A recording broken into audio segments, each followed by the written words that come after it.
E aí, tá, você descobre, tem esse problema, começa a fazer terapia, e aí, o que você acha que muda na sua vida pra valer assim mesmo? Daí o auge da minha... Rebeldia? Da minha rebeldia foi com 17 anos, com 16 para 17 anos, daí eu joguei tudo pro alto, assim. Eu estudava no Bandeirantes, que é um colégio muito rígido, que exigia bastante, mas eu ia de mal a pior, eu sempre tava... Daí eu deixei de ser a melhor aluna para ser uma das piores alunas.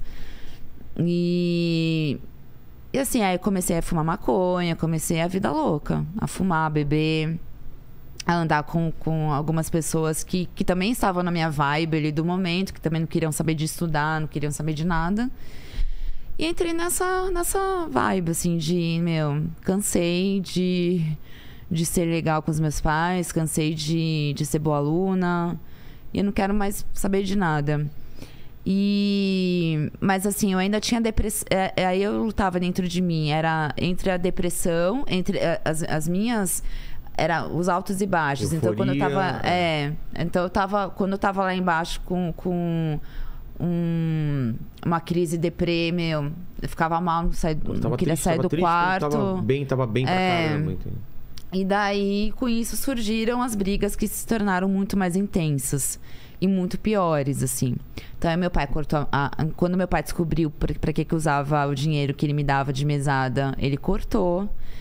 E ele cortou tudo que eu tinha, assim, tipo, dos privilégios de uma adolescente de classe média. Entendi. Então, ele cortou os presentes, assim, se eu quisesse alguma coisa. Meu pai nunca falou não pra bens materiais, assim.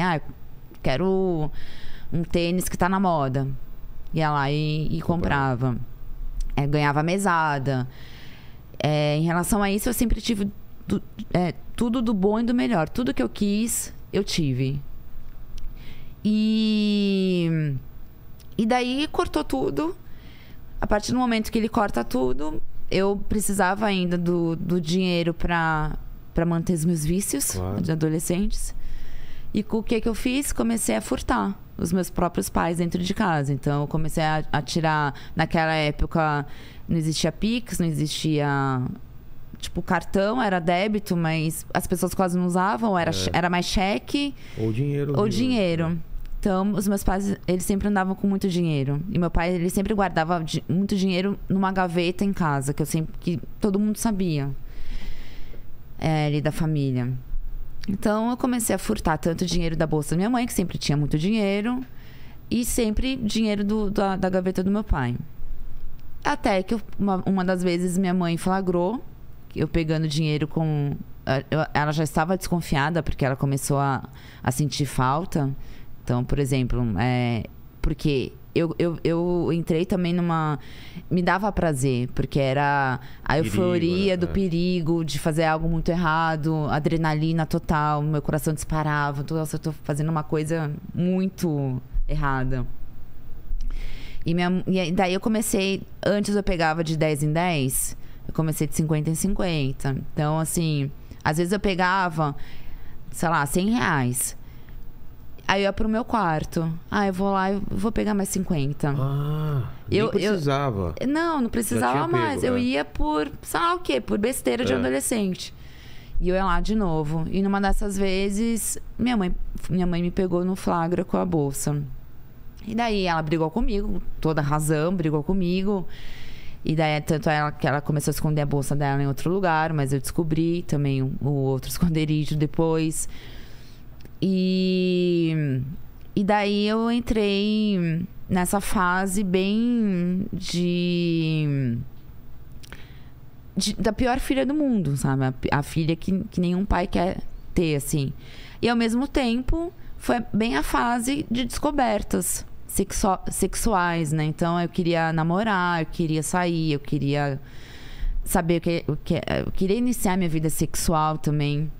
E os meus pais eles eram muito Eles tiveram uma criação muito mente fechada, Sim, sim. né? Assim, o meu pai foi o primeiro namorado da minha mãe, de Sorocaba, interior. É outra geração. De uma época que no namoro eles só podiam ficar de mãos dadas, porque os pais tinham que estar presentes Meu pai ali me na conta as mesmas sala. histórias também. Então, Quando saía tinha que levar o irmão junto. esse era o namoro deles. E daí chegou Raquel, escorpiana, querendo Fala, fazer não é assim, acontecer e as brigas começaram. E meu primeiro namoradinho foi nessa época. Eu conheci ele no bate-papo do UOL. Nossa, agora Bate-papo viajei no UOL. tempo mesmo. Quantos anos você tinha nessa época? Eu tava com 15 anos.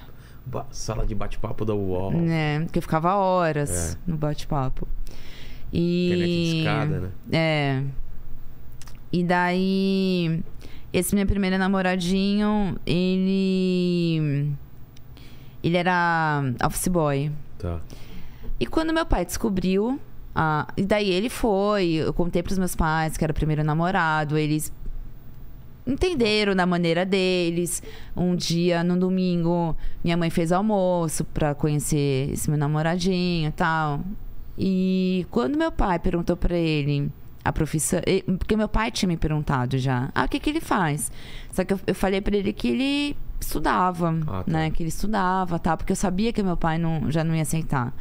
Porque pro meu pai era assim, na cabeça dele, o homem, ele tinha que... era o que ele queria para as filhas dele. Então, a mulher tem que ter sua independência financeira. Só que o homem também tem que estar acima. Prover, né? Então, o dinheiro da mulher é da mulher. Mas o homem que tem que bancar toda a família e tal. Era o pensamento do meu pai. Quando meu pai descobriu que o menino era office boy, ele deu um show. Ele falou, eu não pago bandeirantes pra você namorar office boy, eu não faço isso e aquilo. E jogava tudo na cara. Isso que era ruim, porque meu pai, ele jogava na cara. Eu faço isso, isso. Ele jogava na cara. Eu faço isso pra você, e você vem aqui com um office boy. Que ele nunca vai poder te dar nada. Nunca vai poder, né, te dar uma vida digna, não sei o quê. E eu comecei a brigar com meu pai. Porque eu gostava muito era o primeiro namoradinho, gostava muito dele e tal. E comecei a brigar muito, assim, com meu pai. Defendendo meu namorado, na época. E as brigas começaram a ficar cada vez mais intensas, piorando cada vez mais. E chegou um momento, assim, que eu... então, e daí, esse meu namorado, ele era virgem também. E meus pais foram viajar, me deixaram sozinha com a empregada dormia em casa. E eu armei todo um plano dentro da minha cabeça, que era, a empregada dormia muito cedo. Sei. Aí eu esperava ela dormir, esperei ela dormir. Isso já tudo combinado com meu ex-namorado. Quando ela dormia, eu pedi um lanche, uma pizza. O meu namorado já tinha chegado no prédio, porque a gente já tinha combinado o horário, tudo certinho. E aí, quando a pizza chegava, eu descia e o meu namorado entrava junto comigo no prédio, justamente para ele não interfonar. Porque o meu medo era do porteiro pegar o nome dele, ou então a empregada acordar com o interfone, enfim, perguntar, mas quem que é? Então, tipo, ele entrava junto comigo. E daí ele ficava escondido ali na escada um pouquinho, eu entrava, deixava a pizza, o lanche lá, via se a empregada realmente estava dormindo ainda, tava. Aí a gente ia pro meu quarto. E foi assim que eu perdi a virgindade, escondida, total. E com a sensação também do perigo, mesma coisa. Né? Exatamente, que a empregada tava dormindo na sala. E eu tava no meu quarto, que era bem ao lado da sala. E isso eu tava com 15 para 16 anos. Aí esse relacionamento acabou não dando certo, assim. E com 17 anos eu fugi de casa. E aí, mas... O que deu na sua cabeça, assim? Tipo, tava insuportável, tava muita briga? Então, no meio disso tudo, sem dinheiro, eu tive a infeliz ideia de vender um conjunto de joias da minha mãe. Minha mãe tinha guardado algumas joias. Ela nunca usava joias. Assim, era muito difícil ela usar. E ela tinha ganhado um conjunto chiquérrimo, assim, foi aniversário de casamento dos meus pais de não sei quantos anos, sei lá, de 30 anos. E minha mãe ganhou esse conjunto e nunca tinha usado. Eu peguei, um dia levei pra escola e fui numa lojinha que eu sabia que tinha ali perto, que tinha um anúncio: compro joias, compro ouro, compro não sei o quê. E levei lá pra vender. Vendi por R$300 um negócio que valia, tipo, sei lá, uns R$3.000. Putz. E vendi. Só que pra mim, R$300, eu saí da loja me achando a milionária. Porque, assim, eu tava sem dinheiro, louca pra comprar sem as besteiras, nada, vícios. Eu falei, bom, e fiz isso. E daí, alguns dias depois, no sábado, minha mãe tinha um casamento lá da filha de uma amiga dela. E ela tava se arrumando e foi atrás dessa bendita joia que eu tinha vendido. Que nunca usava e resolveu usar bem na semana que eu tinha vendido. E daí me fudeu, assim. Eu tava no meu quarto, comecei a ouvir, chamar meu pai: você não viu o conjunto que você me deu? Não sei o que, não sei o que. Tinha certeza que tava aqui junto com as outras. E comecei a ouvir. E aí ela foi no meu quarto, perguntou pra mim, eu paguei de louca. Eu falei, não, paguei de louca total. E daí ela falou, bom, eu vou perguntar pra Mara, que era a empregada. Vou perguntar pra Mara, então, segunda-feira. Se não foi você, foi ela. Putz. E eu comecei a me sentir culpada. Falei, meu, a Mara não pode ser mandada embora, meu, por causa disso, sabe? Mas mesmo assim, eu não tinha coragem de contar e fiquei quieta. Mas todo crime existem as provas. Não existe crime perfeito. Não existe crime perfeito. Nessa que eu levei a joia pra escola pra vender depois, eu deixei na mochila, dentro da minha mochila, com as minhas coisas. No meio de alguma dessas aulas, teve uma amiga minha, uma colega, que me pediu algum livro emprestado. E eu falei, tá na minha mochila. E ela abriu minha mochila e ela viu a caixa com as joias. E tava a marca, assim, a caixa chamava muita atenção, porque tava o nome da marca escrito, então já chamava atenção só pela caixa. E a minha amiga pegou nas mãos, né? Abriu e falou, nossa, Raquel, por que você trouxe pra escola essas joias? Eu falei, não é nada não, inventei uma história, nem lembro exatamente, que foi tipo uma mentira muito assim, que saiu na hora. Sim. Eu trouxe porque é da minha irmã e não sei o que e tal. E daí essa menina comentou com a menina do lado, fulana, olha aqui as joias que a Raquel trouxe, que bonitas, não sei o quê. E, começou burburinho na sala, no meio da aula. O professor viu o burburinho, foi lá pra ver o que estava acontecendo e tal. Viu que tava joias. E aí, tipo, o professor fez um comentário do tipo, nossa, mas é perigoso você andar com essas joias por aí e tal. E morreu o assunto ali. Só que foi parar nos ouvidos da diretora. Putz. Eu acredito que tenha sido por causa do professor, que deve ter achado estranho. Claro. E contou pra diretora. A diretora chamou minha mãe. Até que, assim, isso alguns dias depois. Chamou minha mãe na escola e minha mãe não me contou. Porque geralmente quando a diretora chamava, minha mãe não comentava comigo, tô indo pra escola. Ela me contava depois, quando eu chegava da escola, sobre a conversa que teve. E daí eu cheguei em casa nesse dia, quando minha mãe teve essa reunião com a diretora. Cheguei em casa, minha mãe já me chamou, já tava putíssima, assim, já tava super brava, chorou muito. E ela me perguntou, mas eu te perguntei, ela comentou, mas aquela noite eu falei pra você e você fingiu que não tinha visto e tal, por que você não me falou? O que tá acontecendo, Raquel? Minha mãe, por um momento, tentou conversar comigo, tentou tirar de mim, e daí eu contei pra ela que eu tinha vendido, contei pra ela toda a situação, e foi um furto, né, ali. E daí, tanto é que ela comentou comigo, eu não vou contar pro seu pai. Não vou contar pro seu pai, porque seu pai não vai aceitar. Você conhece ele não vai aceitar, não vai... Eu tenho medo da reação do seu pai.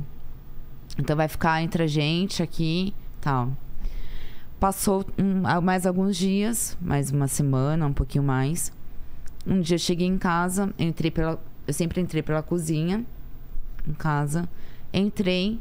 Nisso eu vi minha mãe sentada na mesa ali da cozinha. Minha mãe tava com uma cara, assim, tipo, muito sério, muito sério. E ela só virou pra mim. E nisso eu vi meu pai vindo, porque a sala era longa. Eu vi meu pai vindo na minha direção. Minha mãe só virou pra mim e falou assim: eu não aguentei, contei pro seu pai. Putz. Aí meu pai veio já, ele me pegou dos cabelos, me levou pra sala, me jogou no sofá. Aí arrancou minha mochila, meu. Aí ele abriu a minha mochila, jogou tudo no chão pra ver se tinha drogas, pra ver se tinha alguma coisa e tal. Aí já começou a me xingar de vagabunda, de tudo, todos os piores nomes possíveis, assim, de vagabunda, de ladra, de drogada, enfim, de puta também. Ele falava, você é minha puta, não sei o quê. Depois eu comento o porquê da puta. Mas você batia a boca ou você ficava quieta? Eu batia a boca. Eu me defendia. Tá. Só que nesse dia eu não me defendi.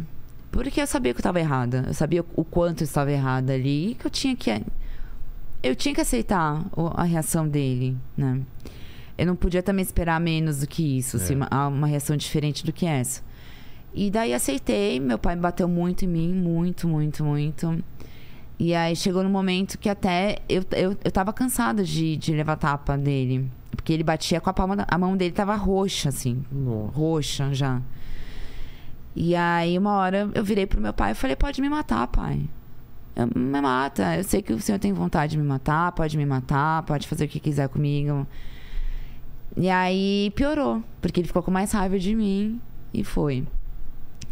Mas eu falei isso também um pouquinho pra provocar. Assim, óbvio que eu imaginava que meu pai não fosse me matar, não fosse fazer nada. Bom, passou esse dia. Meu pai me bateu em vários outros momentos, assim. Ele descontou, acho que tudo que ele guardava, todas as vontades que ele teve vontade de bater em mim, que ele não deixou de bater, ele aproveitou nesse dia, descontou. E a partir daí eu comecei a ser tratada como uma visita. Uma visita. Uma estranha, uma visita. Então, meus pais, eles começaram a trancar o quarto deles. Eu só tinha acesso ao meu quarto, ao banheiro, à sala e à cozinha, só. O resto dos cômodos, eles trancavam tudo. Na hora, quando chegava a noite, eles trancavam as portas do apartamento, da cozinha, da sala, né? E escondiam as chaves, levavam as chaves com eles pro quarto. Então, se eu quisesse sair à noite, eu não conseguia. E, assim, eles começaram a me tratar realmente ali como a pior... como realmente uma bandida, né? Assim, uma meliante total.